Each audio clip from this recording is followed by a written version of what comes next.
Creo que los derechos humanos, si bien nadie duda que los reos tienen derechos humanos, pero yo creo que algo que no se ha hecho y ningún procurador lo ha hecho antes, o por lo menos yo no recuerdo, discúlpenme si usted lo hizo y no me acuerdo yo, pero no han defendido los derechos humanos de la gente honrada.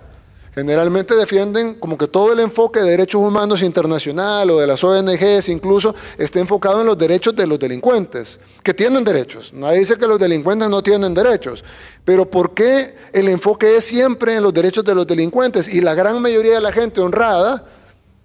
nadie le importan sus derechos. En este país pasamos 30 años siendo acribillados, asesinados, renteados, violados, extorsionados, amenazados, y viviendo en zozobra y nadie dijo nada, pero de repente agarran a los que matan, a los que rentean, a los que violan y de repente hay que ver los derechos humanos de ellos. Sí, tendrán derechos humanos, pero son más importantes los derechos humanos de la gente honrada y creo que eso es algo importante, procuradora, que debe de también investigarse y debe de también reportarse, porque si no, entonces no estamos hablando de derechos humanos, estamos hablando de derechos de los delincuentes, que creo que son dos cosas distintas. Derechos humanos son todos, y los derechos y las personas que no tienen sus derechos restringidos son las personas honradas, porque los otros tienen derechos humanos, pero tienen derechos restringidos. Por ejemplo, no tienen derecho al voto, no tienen derecho a la actividad económica, no tienen derecho a la libertad. ¿Por qué cometieron un delito? Entonces, si se les restringe, en Estados Unidos algunos no tienen derecho a la vida porque les ponen a la silla eléctrica.